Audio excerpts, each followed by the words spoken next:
Priya, let's get you the updates that we are picking up. Where days after a dismembered body of individual of a man that was found in the national capital, एक तरीके से देखा जाए तो inquiry शुरू हो चुकी है पता करने के लिए कि ये किलर्स कौन है जो अनआइडेंटिफाइड मैन का सीधे तौर पे एक टेरर प्लॉट की तरफ निशाना कर रहा है। जहां तक अगर हम पुलिस की बात करें तो उन्होंने 2 सस्पेक्ट्स को हिरासत में लिया है और बताया जा रहा है कि एक वनरेबल आदमी, जहां तक वो हिंदू कम्युनिटी से बताया गया था, उससे कन्विंस किया गया था कि वो एंटी इंडिया एक्टिविटीज कमिट करे। In order to prove their capabilities they ensured that the victim was Hindu. Police का यह भी कहना है कि अक्यूज ने जो त्रिशूल का टैटू है वो एस्टैब्लिश करने की जरूरत समझी। जहां पे ये जो इंडिविजुअल जिसे मारा गया है, बताया जा रहा है कि उसके जो शरीर को कई हिस्सों में काट कर एक तरीके से एस्टैब्लिश करना चाहते थे प्रूफ के यहां पर बैठा एक हिंदू आदमी को कैसे मार गिराया गया है। और वहीं ये जो पूरा मामला है, इसमें सबसे पहले जो हमारे पास जानकारी आई थी वो थी कि इस पूरे मामले में कैसे जो टेरर लिंक्स है वो सामने आए हैं। और अब ऐसी जानकारी प्राप्त हो रही है पुलिस के थ्रू कि जो अक्यूज थे और जो उनके हैंडलर्स है जो पाकिस्तान और कनाडा में बेस्ड है, उनके टारगेट पर राइट विंग के जो नेता है वो भी थे। अब जो पुलिस है वो एक जो इन्वेस्टिगेशन इस समय कर रही है वो ये तार जोड़ने की कोशिश कर रही है कि जो खालिस्तानी ग्रुप है और जो पाक का जो ISI है इसके पीछे उनका एग्जैक्टली क्या मोटिव था इस पूरे मामले के पीछे। क्योंकि जो हमारे पास इस समय जानकारी आ रही है, जो ये सस्पेक्ट्स थे उन्होंने भलसवा में एक घर को किराए पर लिया था दिवाली के करीब, और दोनों को ये टास्क दिया गया था कि ये जितने भी नेता उनके टारगेट पे थे उनको उनकी रेकी की जाए और उनका फिर कत्ल किया जाए। इनको फंडिंग भी हुई और इनको टास्किंग भी दी गई कि अब आप पंजाब और आसपास के एरियाज में, नेबरिंग स्टेट्स में राइट विंग हिंदू लीडर्स को आइडेंटिफाई कीजिए, रैकी कीजिए और उन पर अटैक का प्लान बनाइए। ये एक बड़ी प्रिलिमिनरी स्टेज थी जिसमें हमने इनके पास वेपन्स वगैरह आ गए थे, लेकिन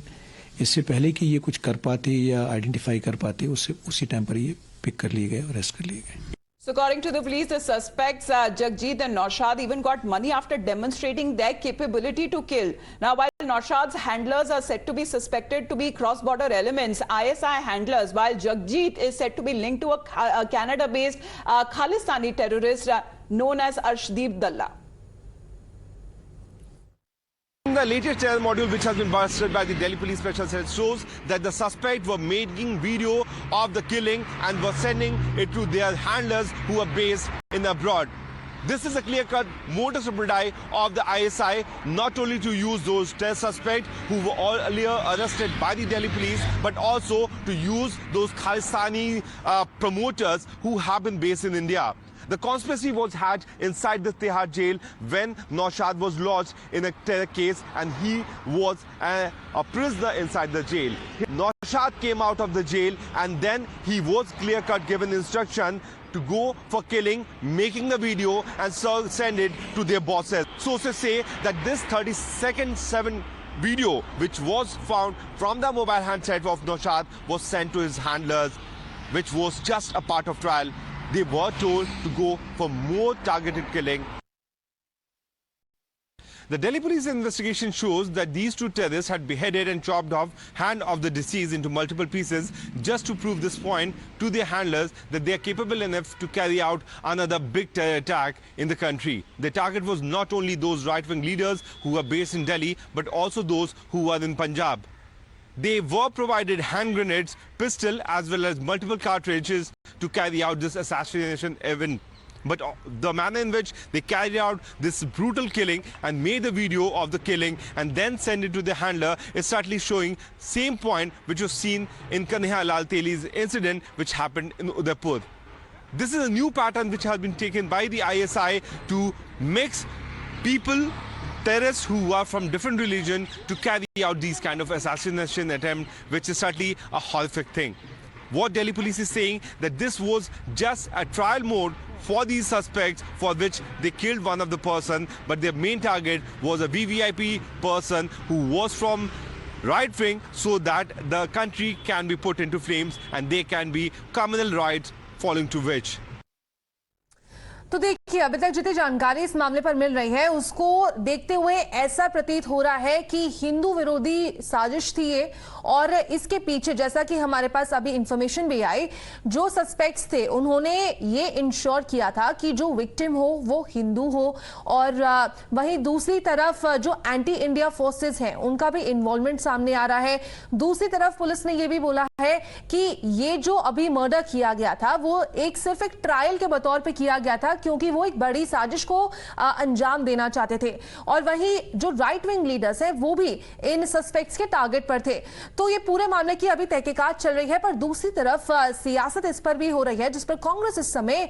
जो इन्वेस्टिगेशन है उस पर सवाल खड़ा कर रही है। तो कांग्रेस पार्टी और जितनी दूसरी पार्टीज है वो सवाल उठा रही है कि जहां तक जो जांच का दायरा है, क्योंकि अभी भी ये एस्टैब्लिश करना बाकी है कि आइडेंटिटी कौन है जो इस आदमी की जिसे मार गिराया गया है just because he is a Hindu.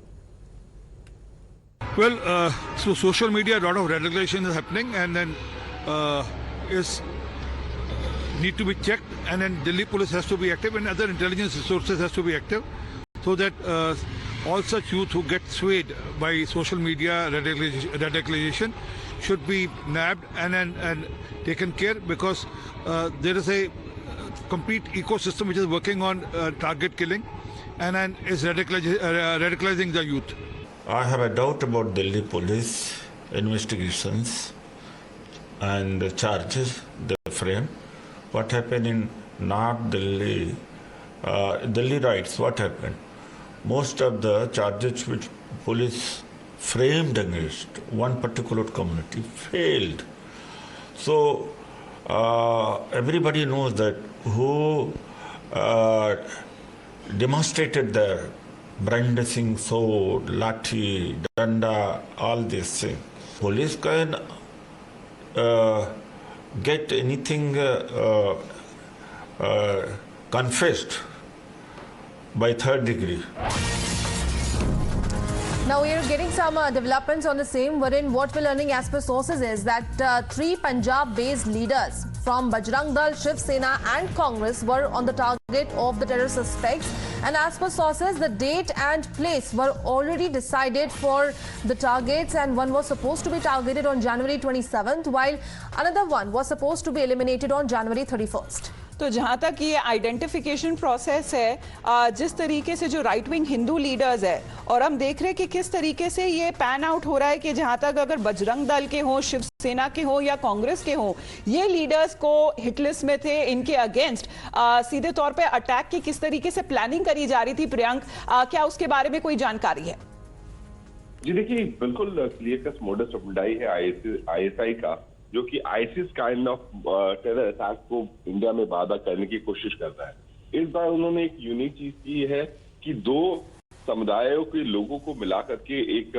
Module बनाया है, जिसमें खालिस्तान समर्थक और जिसमें कश्मीर समर्थक लोग मौजूद हैं। एक तरफ जहां नौशाद इससे पहले भी दिल्ली पुलिस के द्वारा अरेस्ट हुआ था, उसके बाद वो कश्मीरी जो चरमपंथी आतंकियों के संपर्क में भी आया था तिहाड़ जेल के अंदर। वहीं दूसरी तरफ अगर आप देखें तो जग्गी जो है वो एक खालिस्तानी समर्थक है, वो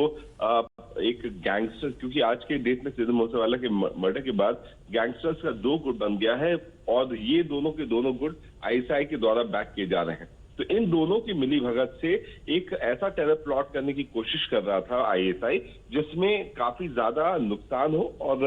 एक कॉमन मैसेज जाए कि जो खालिस्तान समर्थक है, जो कश्मीर समर्थक है, दोनों के दोनों साथ मिले हुए हैं। सबसे बड़ी चौंकाने वाली बात है कि दिल्ली पुलिस कह रही है कि माफ कीजिएगा, एक टेरर प्लॉट तो उन्होंने अवॉइड किया है, लेकिन इस पूरे ट्रायल में एक शख्स की निर्मम तरीके से हत्या कर दी गई, उसकी गले को काट दिया गया, हाथों और पैर को भी काट करके फेंक दिया, महज इसलिए क्योंकि ये दोनों के दोनों शख्स अपने आकाओं को दिखाना चाहते थे कि ये हमारी कैपेबिलिटी है, अगर हम चाहें तो सरतर से जुदा की घटना को वापस से किसी भी बड़े शख्स के साथ भी पेश कर सकते हैं। हालांकि उसकी राशि भी प्रॉमिस की गई थी आईएसआई द्वारा, लेकिन इस पूरे ट्रायल जो सो कॉल्ड ट्रायल है उसमें एक शख्स की हत्या कर दी इन लोगों ने, और उसके शव को टुकड़ों टुकड़ों करके अलग जगह फेंक दिया। तो एक तरीके से ये एग्जाम्पल देना चाहते थे कि वो ऐसी जो घिनौनी कार्रवाई है किस तरह से वो अंजाम पहुंचा सके, और बताया जा रहा है कि हवाला के थ्रू उन्हें पैसे भी पहुंचाए गए थे, वेपन्स भी पहुंचाए गए थे, और इसके बाद अगर किलिंग के बाद अगर वो सक्सेसफुल हो जाते तो बताया जा रहा है कि जो भी आइडेंटिफाई करे गए हैं राइट विंग